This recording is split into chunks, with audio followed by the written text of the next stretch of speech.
Hi there, everybody. Hugh here again with you. Glad to be with you this evening.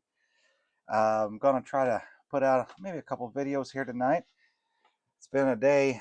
I just had one of those days that is a lot of small things that add up, where individually it's not a big deal at all, but just cumulatively over the course of the day, you feel kind of frazzled and rattled.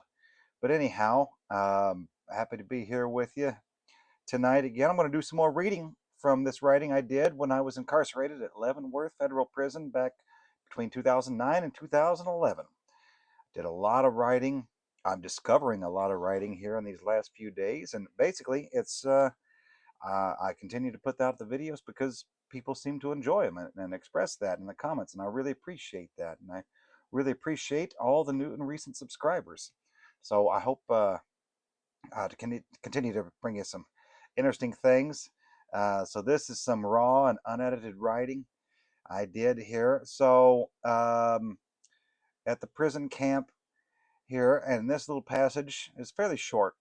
There were, you know, various kitchen cops, as they were known. The correctional officers worked in the kitchen when I was working in the kitchen in there, and you know, there's a lot of strange people who wind up incarcerated. I don't think I am any exception. I'm definitely not saying that I'm a normal fellow, but there's also a lot of odd people who make a career choice to work in a prison in some capacity. Now, some folks were okay. Some folks were,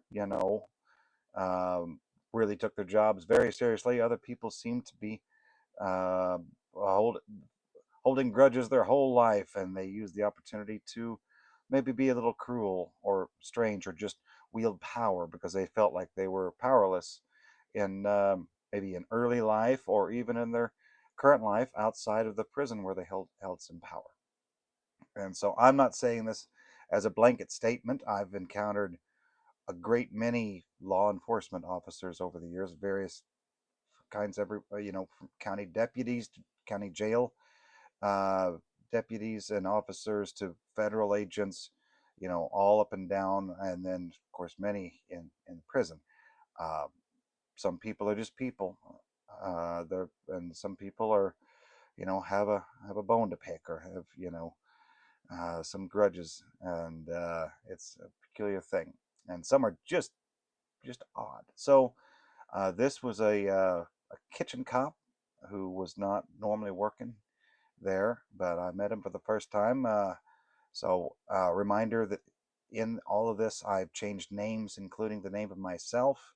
I go by the name of Benjamin Hughes in these writings, as well as the name of the prison. I changed from Leavenworth, Kansas to Lincolnwood, Wyoming. So, anyhow, this is McGonagle. I was startled awake from an afternoon nap by the intercom. Vegetable prep, report to food service. The guard in the kitchen was clean shaven and looked like he was in his mid-30s. Short haired and tall, around 6.5 feet. He saw me come in through the chow hall. You veggie prep? Yes, sir. What's up, McGonagle? Manuel sneaked in behind me. I need you to put out a salad tonight. He held up a box of tomatoes. Chop these up and put 'em in it. McGonagle headed toward the kitchen office, and I started to follow Manuel out over to fetch some pans off the shelf. No, you go get us a couple of knives. Follow Doofus. He'll give 'em to you. I walked into the office. McGonagle looked up from his computer monitor. Sir, I guess we need some knives. With a sigh, he stood up slowly and walked over to a locked cage that held knives, spatulas, and other tools for cooking, killing. What's your name? Benjamin Hughes. All kitchen workers had photocopies of their inmate IDs on a wall beside the cage. McGonagle took 2 bread knives out and placed 2 metal tags in their place. I was responsible if anything happened to them. I really should bolt these down on the table back there, but he looked me over for a second. You don't seem too dangerous. Just make sure you wipe the blood off before you bring him back, eh, killer? Yes, sir. He crinkled his eyebrows. How long you been here? Just a few days. Where'd you transfer from? Self-surrendered here, sir. Cut out the sir shit. You're plenty older than me. Well, I'm 32, sir. Bullshit. You're not 32. Seriously? I nodded. I'm 31 and you look a lot. No offense. That farm dope will do that. Stress. Before I got here. Maybe I'm just really unhealthy. Dying, maybe.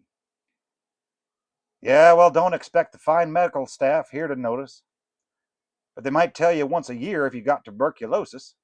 Stick a strain in you and see if it flares up. I thought that was the microchip implant. McGonagle's face dropped. I wouldn't joke about that. There's a dude up at the big house with a hunk of metal in his head, unaccounted for. He swears up and down the government put it in. He talks about UFOs and aliens and all kinds of shit. Yeah? Crazy Earl. Nutty sumbitch. My instincts kicked in and told me it was bad form to talk and laugh alone with a guard behind closed doors. Easy to give off the wrong impression. Sounds pretty crazy. Oh, yeah. He works in the kitchen up there at the big house. Weird dude, but smart as shit. Hell, that old con there'll tell you about Earl. McGonagle gestured toward the Reverend, the old man who had the altercation with Alan, sitting at a table in the chow hall. Well, I'd better get to those tomatoes. I left the office and nearly crashed into Manuel, who was on his way in looking for me. What's the holdup, my man? McGonagle, talking my head off. We were heading toward the kitchen. I think that motherfucker's on some medication or something. Cool 1 minute, then he'll turn on you. Either way, remember the police ain't your friend, my man. Don't ever forget that. I know. We headed back into the kitchen to chop the tomatoes. Manuel placed 2 cutting boards on the table with wet rags beneath them, preventing the boards from sliding around. That's so you don't kill yourself. He lifted the cutting board up so I could see, then